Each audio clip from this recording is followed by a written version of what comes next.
Societies act of India.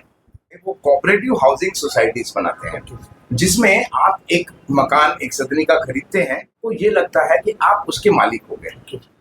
जो मकान खरीदने वाला होता है वो दरवाजे के बाहर शू रैक लगवाता है, वो ऐसी सारी वायलेशंस करने लगता है ये सोच कर फ्लैट तो मेरा है, मैं तो इसका मालिक हूँ, जिसको हम फेडरेशन कहते हैं। कम से कम 5 चाहिए।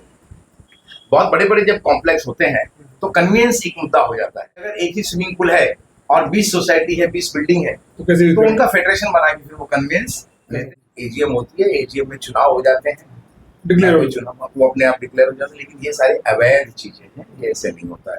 नमस्कार दोस्तों, मैं ओपी सिंह आपका शहर में आपका स्वागत करता हूं। आज एक नया एपिसोड हम शुरू करने जा रहे हैं जिसका नाम है सोसाइटीज एक्ट ऑफ इंडिया। इसकी जानकारी हम आपको देंगे। हमारे पास इसके एक विशेषज्ञ है संतोष मिश्रा जी, जिन्होंने पीएचडी कर रखी है फिलॉसफी के साथ में, law compliance of cooperative housing society in India. वो डायरेक्टर हैं स्मैक सर्विसेज प्राइवेट लिमिटेड के। साथ ही साथ उन्होंने जीडीसीए कर रखा है और वो फिलॉसफी और रिलीजन में एमए भी है। हम उनका परिचय बताएं इससे बेहतर वो खुद ही बता देंगे कि उसमें क्या, वो अपने आप में क्या क्या एक्सपर्टाइज रखते हैं। सर नमस्कार, आपका स्वागत है। और ये जो नया हमारा एपिसोड है सोसाइटी को लेकर के, इसमें हम आपसे चर्चा करेंगे, निरंतर करते रहेंगे एपिसोड वाइज। तो आज हम आपसे जानना चाहेंगे कि आप अपनी एक्सपर्टाइज को दर्शकों तक बताएं। देखिए, मैं पेशे से पत्रकार हूँ और मेरी अपनी एक कंपनी है जो स्मैक सर्विसेज प्राइवेट लिमिटेड के नाम से है। इस कंपनी के तहत हम जितनी भी इस देश में कोऑपरेटिव सोसाइटीज़ का जो कॉन्सेप्ट है, तो चाहे वो कोऑपरेटिव सोसाइटीज़ हो, एसोसिएशन ऑफ पीपल हो, कॉन्डोमिनियम हो, इन सबको हम सारी सेवाएं प्रदान करते हैं, सेवाएं मुहैया कराते हैं और उनको लगने वाली जो जो वो सोच सकते हैं A to Z सारी सर्विसेज हम अपने इस कंपनी के माध्यम से उनको देते हैं। और ये गहन विषय है, रोज़मर्रा की जीवन को स्पर्श करने वाला विषय है, जिसकी जानकारी मेरी समझ से सारे नागरिकों को होना चाहिए, चाहे वो कार्यकारिणी के सदस्य हों, चाहे वो अपने संस्था के सदस्य हों। क्योंकि अगर उनको इस प्रक्रिया की पूरी जानकारी होगी तो उनको संस्था चलाना, सोसाइटी चलाना, उसमें रहना, उसके बाद व्यवहार बहुत ही आसानी से जाएंगे। सर सबसे पहले आप ये बताइए कि सोसाइटी या नई संस्था, इसका गठन की प्रक्रिया क्या है?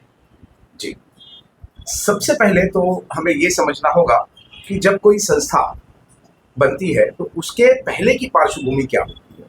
सबसे पहले एक जमीन का टुकड़ा होता है। उस जमीन के टुकड़े को अगर ले करके आप प्लॉट करेंगे और बिल्डिंग बनने से पहले यदि आप कोई संस्था बनाते हैं तो उसे कहते हैं plot type society. Plot type society के अंदर जब आप एक सोसाइटी रजिस्टर करते हो, उसके बाद आप लोन प्रक्रिया वगैरह इस सब में चीज़ों में जा करके आप किसी संस्था से, वित्तीय संस्था से सहायता लेकर के उस पर आप अपनी कोऑपरेटिव सोसाइटी के माध्यम से बिल्डिंग, रो हाउस, बंगलोज, इन सब का निर्माण करने के बाद आप वहाँ रहिवास कर सकते हैं। ये भी कोऑपरेटिव सोसाइटी का ही हिस्सा है, बट इसको हम प्लॉट टाइप सोसाइटी। ये तो एक हो गया प्लॉट। और हाँ, और अगर मान लीजिए कोई बिल्डिंग एग्जिस्ट कर रही है जी, तो अब दूसरी जो प्रक्रिया है उसमें ये होता है कि उस प्लॉट को डेवलपमेंट राइट्स के तहत बिल्डर या भवन निर्माता उसको ले लेते हैं और उसके ऊपर वो एक सोसाइटी बनाते हैं या बिल्डिंग बनाते हैं। और बिल्डिंग बनाने के बाद में वो कोऑपरेटिव हाउसिंग सोसाइटीज बनाते हैं जिसमें आप एक मकान एक सदनी का खरीदते हैं एंड आपको ये लगता है कि आप उसके मालिक हो गए। सबसे पहले जो मकान खरीदने वाला होता है वो वहां ग्रिल लगवाता है, वो अपने दरवाजे के बाहर शू रैक लगवाता है, वो ऐसी सारी वायलेशंस करने लगता है ये सोचकर कि ये भाई फ्लैट तो मेरा है, मैं तो इसका मालिक हूँ। जबकि आप किसी भी सोसाइटी का जो रजिस्ट्रेशन सर्टिफिकेट जब देखेंगे तो उसमें आपको दिखेगा एक एब्रीविएशन आता है TC। TC का मतलब होता है टेनेंट कोऑपरेटिव। ओके, यानी कि आप अपने सदनिका के मालिक नहीं हो, आप टेनेंट हो। अच्छा, हाँ, और वो सोसाइटी जो रजिस्टर होती है उसके सर्टिफिकेट पे लिखा होता है उसकी कैटेगरी में टेनेंट कोऑपरेटिव। टेनेंट कोऑपरेटिव मतलब सारे टेनेंट जो है वो मिल करके एक सोसाइटी बनाए। यानी आपका ओनर जो है, मालिक जो है, वो बिल्डर ही बिल्डर नहीं है, वो आपकी संस्था है। अच्छा। यानी सोसाइटी मालिक है, आप सोसाइटी के टेनेंट हो। Okay. फिर आपको मालिकाना अधिकार कैसे मिलता है? शेयर सर्टिफिकेट के मार्फत से, यानी कि उस ओनर के शेयर्स में आपका 5 भाग है। अब वो 10 कर दिया 2019 के अमेंडमेंट के बाद से, लेकिन उस भाग दाखिले के वर्च्यू से आप उसके ओनर बनते हो, अन्यथा आप टेनेंट ही हो एक सोसाइटी में। इसीलिए सोसाइटी में जो संस्था नियमावली जो बनाएगी उसको पालन करना आपका दायित्व भी है, आपका कर्तव्य भी है, और आपके ऊपर वो कानूनी अंकुश भी है। दूसरी चीज, इसी में कुछ ऐसी कैटेगरी की सोसाइटियां होती हैं जिसको हम कॉन्डोमिनियम के नाम से जानते हैं, जो हिंदी नहीं, उसका वर्ड ही कॉन्डोमिनियम है, वो कॉन्सेप्ट। कॉन्डोमिनियम में क्या होता है कि उसमें जो डीड ऑफ डिक्लेरेशन होता है, डीड ऑफ सेल नहीं होता। अच्छा। उसमें डीड ऑफ डिक्लेरेशन जो होता है, उसमें उस जमीन में भी खरीदने वाला हिस्सेदार होता है। अच्छा। कोऑपरेटिव हाउसिंग सोसाइटीज में आप जमीन में हिस्सेदार नहीं हो, जमीन जो कन्वे होगी वो सोसाइटी के नाम पे होगी या फेडरेशन के नाम पे होगी, लेकिन कॉन्डोमिनियम में उस जमीन का एक पार्ट आपके नाम से होता है। तो उसमें वोट भी आपको एक नहीं होता। यदि आपके 5 फ्लैट है, देखिए 2 कानून है। एक है the Maharashtra cooperative societies act, जिसमें जो मैंने पहले वाली बताई वो सोसाइटीज रजिस्टर्ड होती हैं। उसमें आपके अगर 10 फ्लैट भी हों तो आपको वोट एक ही है। अच्छा, एक ही आप एक ही वोट कर सकते हैं। लेकिन कॉन्डोमिनियम में यदि आपका एक फ्लैट है और वो यूं कहिए कि 2400 स्क्वायर फीट का है, बाकी सबके 1200 है, तो आपको उस एक फ्लैट के एवज में 4.5 वोट का अधिकार मिलता है। ओके, जितना एरिया 4.5 वोट कोई कैसे करेगा, ये एक अलग प्रश्न है। जी जी जी। 4 वोट कर सकता है, 5 वोट कर सकता है, 4.5 कैसे करेगा, या 4.25 कैसे करेगा, या 4.10 कैसे करेगा, ये है। बट वो उस तरह से वो बांट के आपके डीड ऑफ डिक्लेरेशन में ही आता है कि आपको वोटिंग के अधिकार कितने हैं, और वहां अगर आपके 10 अलग अलग फ्लैट्स हैं तो उसके आपको सबके अधिकार मिलते हैं वोटिंग के। तो वहां वो जो कॉन्सेप्ट है डेमोक्रेसी का कि 1 पर्सन 1 वोट, वो वहां लागू नहीं होता है। बहुत सारे लोग जो है वो इस तरह की सोसाइटी आजकल बना रहे हैं ताकि कोऑपरेटिव रजिस्ट्रार जो है उनका अंकुश इन संस्थाओं पे ना रहे। अच्छा, ना रहे, ज्यादा ना रहे। अच्छा। इसलिए वो अपनी मन की मर्जी से सोसाइटी चलाने के लिए खास करके प्राइवेट लिमिटेड कंपनीज या बाकी ऐसे ये कॉन्डोमिनियम बनाते हैं, जिसमें बहुत ही मतलब अलग तरीके का वो ये है। ये 1970 में कॉन्सेप्ट आया था माओ एक्ट में, जिसमें कॉन्डोमिनियम आप बना सकते हैं। बाकी जो कोऑपरेटिव हाउसिंग सोसाइटीज का कॉन्सेप्ट है वो 1960 का है। 1960 से वो कानून लागू है, लेकिन 2019 के बाद राज्य सरकारों ने भी थोड़ा सा उसका संज्ञान लिया है, और अब सेक्शन 154 के तर्ज पर उसके तहत अलग अलग हाउसिंग सोसाइटीज के लिए अमेंडमेंट्स वो डाल रहे हैं उसमें। उसके और 2 तरीके की जो सोसाइटीज हैं, एक प्राइवेट लिमिटेड कंपनीज हैं, वो अपनी कंपनी बना के कंपनी के तहत वो आरओसी में सब फाइलिंग वगैरह उसकी होती है, उस तरह से चलाते हैं। और एक जो हम रहिवासी चाल में देखते हैं, हाँ, या किसी अवैध अनाधिकृत क्षेत्र में जो डिस्प्यूटेड चीज है, वहां पे कोई ऐसे वेलफेयर सोसाइटी जो बनती है जिसको हम एसोसिएशन ऑफ पीपल कहते हैं, वो चैरिटी कमिश्नर के यहाँ रजिस्टर होता है। हालांकि हैदराबाद और तेलंगाना में ये जब प्रशासन के समझ में आया और माननीय न्यायालय को समझ में आया, तो उन्होंने एक स्टैंडिंग ऑर्डर निकाला कि यदि आप रहिवास करते हो तो एसोसिएशन ऑफ पीपल में वो रजिस्टर नहीं होगा, उसको आपको कोऑपरेटिव में ही जाके रजिस्टर करना है, कोऑपरेटिव सोसाइटी। ये हैदराबाद में और तेलंगाना में हुआ है, यहाँ कब होगा पता नहीं, महाराष्ट्र में। तो सर, ये सोसाइटी आपने बताई, संस्था बताई, ये कितने प्रकार की होती हैं, और इसमें एक कैसे लोग इसके सदस्य हो सकते हैं, इनको क्या अधिकार है? जैसे मैंने कहा कि एक सोसाइटी की जो कैटेगरी है कि कोऑपरेटिव हाउसिंग सोसाइटीज है। मैं हाउसिंग सेक्टर की बात कर रहा हूँ, बाकी सोसाइटीज में तो दूध डेयरी वगैरह वो सारे पहुंचाते हैं, लेकिन हम यहाँ पे फोकस करते हैं हाउसिंग सोसाइटीज की, गृह निर्माण की। तो एक होता है कॉन्डोमिनियम, एक हुआ आपका कोऑपरेटिव हाउसिंग सोसाइटी, उसके बाद में एसोसिएशन ऑफ पीपल, उसके बाद में एक फेडरेशन होता है जो 5 कम से कम कोऑपरेटिव हाउसिंग सोसाइटीज का यूनियन होता है, जिसको हम फेडरेशन कहते हैं। कम से कम 5 चाहिए। बहुत बड़े बड़े जब कॉम्प्लेक्स होते हैं तो कन्वीनियंस एक मुद्दा हो जाता है कि अगर एक ही स्विमिंग पूल है और 20 सोसाइटी है, 20 बिल्डिंग है, तो उनका फेडरेशन बना के फिर वो कन्वीनियंस लेते हैं, एंड कॉमन एम्यूनिटीज मैनेजमेंट के कॉन्सेप्ट के तहत फिर उसको मैनेज किया जाता है। मेंबरशिप की जो कैटेगरीज सोसाइटियों में होती है, वो सर्वप्रथम जब आप रजिस्ट्रेशन के लिए जाते हो तो एक AB फॉर्म होता है, A फॉर्म, B फॉर्म आगे पीछे होते हैं, एंड C फॉर्म होता है। वो जब आप भरते हो तो उसमें जिन जिन लोगों ने वहां पे कोई यूनिट खरीदा है, कमर्शियल या रेसिडेंशियल या जो भी है, उनके वहां नाम आते हैं और उसके आगे उनको सिग्नेचर करना होता है कि हम इस सोसाइटी को फॉर्म करने में, इसकी स्थापना करने में हमारी सहमति है। और वो जो लोग होते हैं उनको कैटेगरी दिया गया है प्रमोटर मेंबर्स। वो सारे प्रमोटर होते हैं सोसाइटी के, जितने मेंबर है सब प्रमोटर, जिसको हम प्रवर्तक कहते हैं। और किन्हीं कारणों की वजह से जो उस वक्त थे लेकिन वो सिग्नेचर करने नहीं आ पाए, तो उनके हस्ताक्षर वहां नहीं है, वो सारे नॉन प्रमोटर मेंबर्स की कैटेगरी में आते हैं। अधिकार उनको दोनों को सेम है दोनों का अधिकार। उसके बाद में सोसाइटी का गठन हो जाता है। जब गठन होने के बाद में कोई फ्लैट सेल या बिक्री होता है और वहां से ट्रांसफर होकर के, या फर्स्ट परचेसर जो बिल्डर से आता है, लेकिन सोसाइटी रजिस्ट्रेशन के बाद उसकी कैटेगरी निर्धारित है ऑर्डिनरी, तो उसको वो शब्द यूज करते हैं। ऑर्डिनरी बहुत ही चीप लगता है, लेकिन वो सारे लोगों की कैटेगरी ऑर्डिनरी मेंबर की है, तीनों को अधिकार सेम है। उसके बाद में यदि कोई व्यक्ति मर जाता है, उसका देहांत हो जाता है और उसके जगह पे उसके परिवार का कोई हिस्सा या नॉमिनेटेड मेंबर, जो नॉमिनी मेंबर होता है, जिसको नॉमिनेट उसने किया हो, या उसके लीगल हेयर्स जो होते हैं, उनको सोसाइटी एक विशेष काल के लिए मेंबरशिप देती है, ताकि सोसाइटी को ये पता रहे कि हमको व्यवहार किससे करना, हमको मेंटेनेंस किससे करना है। तो उस कैटेगरी को कहते हैं हम प्रोविजनल मेंबर। प्रोविजनल मेंबर जो है खत्म हो चुका है, हाँ, तो उसकी जगह पे आया है वो प्रोविजनल मेंबर है, यानी टेम्पररी है। उसके बाद में एक कैटेगरी होती है नॉमिनी मेंबर, कि जो नॉमिनी है सीधे उसी को मेंबर, वो भी प्रोविजनल मेंबर ही है, प्रोविजनल मेंबर ही है। एक नॉमिनल मेंबर होता है जो वोटिंग का अधिकार नहीं रखता, मीटिंग में अटेंड करने का अधिकार नहीं रखता, वो इलेक्शन नहीं लड़ सकता, वो कमेटी में नहीं आ सकता। वो कौन होता है? जो कोई सोसाइटीज, बहुत ही दुखद बात बता रहा हूँ और दुख के साथ कहना पड़ रहा है कि कानून में प्रावधान होने के बावजूद 99% सोसाइटी नॉमिनल मेंबर्स बनाती ही नहीं है, जबकि यदि वो बनाए तो उनको पर मेंबरशिप 100 रुपया वो ले सकती हैं ऑफिशियली। और ये कौन होता है? जब कोई टेनेंट आपके पास आता है भाड़ोत्री लीवल लाइसेंस पे, तो आपको उसकी सुनवाई करने के लिए और उस पर कार्रवाई करने के अधिकार प्राप्त करने के लिए उसको नॉमिनल मेंबर बनाना अनिवार्य है, चाहिए बनाना चाहिए, लेकिन वो नहीं बनाते हैं।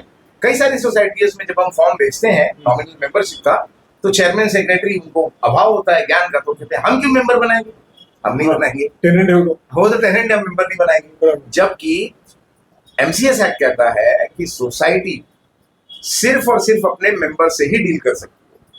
तो यदि कोई भाड़ोत्री कोई गैर कानूनी कृत्य कर रहा है, तो सोसाइटी को उस पे एक्शन लेने के लिए वो उनका मेंबर होना जरूरी है। तो अभी अन्यथा बात के लिए सोसाइटी को पुलिस स्टेशन जाना पड़ेगा, BMC में जाना पड़ेगा और कहीं जाना पड़ेगा, वो कार्रवाई नहीं कर सकती। और अगर वो आपका सदस्य है तो फिर आप कार्रवाई कर सकते हैं। जैसे आपने बताया कि सदस्य होते हैं 10-20 लोग, उसमें कार्यकारिणी कमेटी बनती है। कमेटी में कितने लोग हो सकते हैं? कमेटी मेंबर्स जो कार्यकारिणी मंडल बोलते हैं, उसमें कितने लोग हो सकते हैं और किनके क्या क्या अधिकार है?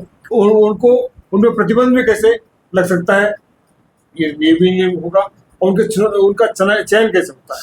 जी, 2014 के पहले तो एनुअल जनरल मीटिंग होती थी और उसी में कोई सदस्य खड़ा होकर कहता था, देखो मैं चेयरमैन बन रहा हूँ, तो मैं इनको सेक्रेटरी बना रहा हूँ, मेरे ट्रेजरर हैं, ये मेरी कमेटी है, किसी को ऐतराज है? लोग कुछ बोलते नहीं थे, बन जाती थी कमेटी। उसके बाद भी अभी भी बहुत सारी सोसाइटियों में ये सब हो रहा है। AGM होती है, AGM में चुनाव हो जाते हैं, वो अपने आप डिक्लेयर हो जाते हैं, लेकिन ये सारे अवैध चीजें हैं, ये ऐसे नहीं होता है। अब जो कानूनी प्रावधान है, जो 2014 में इलेक्शन कमेटी रूल्स आया, उसमें ये कहा गया है कि कमेटी का इलेक्शन होना चाहिए, 250 से ऊपर की एक सोसाइटी, एक कैटेगरी, और 250 से नीचे की एक कैटेगरी। तो 250 से नीचे की सोसाइटी में इलेक्शन कराने के लिए डिविजनल जॉइंट रजिस्ट्रार जो कोंकण भवन में यहाँ का है और मुंबई का अलग है, वहां पे एक लिस्ट बनती है हर 3 साल में, जिसमें 200, 250, 500 लोगों के नाम होते हैं। वो चुनाव निर्णय अधिकारी होते हैं, उनको अपॉइंट करके ही आप इलेक्शन करा सकते हो। यानी सोसाइटी को अपॉइंट करना होता है। यस, मैनेजिंग कमेटी के अधिकार हैं कि अपने टर्म्स खत्म होने से पहले वो चुनाव निर्णय अधिकारी को अपॉइंट कर दें, उसके बाद की सारी प्रक्रिया वो निर्णय अधिकारी करेंगे। एक, लेकिन 19 के बाद 20 के आसपास एक और उसमें संशोधन हुआ और 2 साल बाद राज्य सरकार को ऐसा लगा कि बहुत जो इलेक्शन की प्रक्रिया पूरी पार्लियामेंट्री इलेक्शन की तरह है कि उसको 2-2, 3-3 महीने लग जाते हैं। छोटी सोसाइटियां ना तो रिटर्निंग ऑफिसर की चार्जेस अफोर्ड कर पाती हैं, ना उनके पास उतना समय होता है, ना उनके पास उतने इंटरेस्टेड लोग होते हैं। तो उन्होंने उनके लिए एक और प्रोविजन रखा है कि जिसको इस प्रक्रिया से जाना है ई क्लास वाले इलेक्शन के, वो वहां से जाए। लेकिन जिसके लिए वो संभव नहीं है और वो 50 से कम की अगर सोसाइटी है तो वो अपने एजीएम की बजाय एसजीएम बुला करके उस एसजीएम में 1 डे यानी 1 दिन की पूरी वो प्रक्रिया फॉलो करके 1 ही दिन में वो चुनाव करके अपनी कमेटी बना सकते हैं। लेकिन प्रक्रिया प्रक्रिया नहीं हटेगी, प्रक्रिया वही रहेगी। प्रक्रिया दूसरी चीज, अगर किसी को रिटर्निंग ऑफिसर जो पैनल में है वहां से नहीं लेना है तो वो फेडरेशन के पास, जो डिस्ट्रिक्ट फेडरेशन के पास ट्रेनिंग चलती है, वो खुद चुनाव प्रक्रिया की ट्रेनिंग लेकर के सोसाइटी का कोई भी सदस्य अपनी सोसाइटी में चुनाव करा सकता है, बशर्ते ना वो चुनाव लड़े खुद, ना उसके परिवार का कोई सदस्य चुनाव लड़ रहा हो, ताकि प्रक्रिया जो है वो पारदर्शक रूप से और डेमोक्रेटिक मैनर से चले। कोई और जो कमेटी आपने पूछी तो वो 7 की होती है, 13 की होती है, 11 की होती है, 15 की होती है, ऑड नंबर्स में होती है। लेकिन अब क्योंकि 2 महिला रिजर्वेशन है, एक वीजे एंटी एसबीसी के लिए है, एक ओबीसी के लिए है और एक एससी एसटी कैंडिडेट्स के लिए है, इसलिए ये 5 अलग है। तो जिन सोसाइटीज के नंबर्स 50 से कम है उनको 2 महिला आरक्षित और 5 ओपन, वो 7 की कमेटी बना के खत्म करते हैं। उनको ये 3 आरक्षित रखने की जरूरत नहीं है, लेकिन बाकी सबको ये आरक्षित रखना है। अगर ये सीट से इस कैटेगरी के कैंडिडेट्स नहीं मिलते हैं तो वो सीट आपकी वैकेंट, उसको भरा नहीं सकते, नहीं, उसको दूसरे कैंडिडेट से, दूसरे कैटेगरी के कैंडिडेट से आप नहीं भर सकते। अब चाहिए तो वही कैंडिडेट चाहिए, उसी कैटेगरी का, आपको कॉन्स्टिट्यूएंसी कहेंगे उसको, उसी कॉन्स्टिट्यूएंसी के कैंडिडेट चाहिए। सर अब ये बिल्डर के सही, तो आपने कोई तरीका बनाया, किसी बिल्डर ने बनाया, किसी ने ले लिया प्लॉट, उसको डेवलप करने का राइट लेकर बनाया उसने, उसके बाद में फिर बेच दिया, तो बिना बिल्डर की सहमति के, क्योंकि बिल्डर उसका मालिक होता जमीन का, उसकी सहमति के बिना सस्ता बन सकती है? जी देखिए, बहुत अच्छा प्रश्न है। जनरली क्या होता है, बिल्डर, आप एक ध्यान दीजिए, बिल्डर कभी जमीन खरीदता नहीं। अगेन वही चीज है कि मैंने फ्लैट खरीदा, मैं मालिक,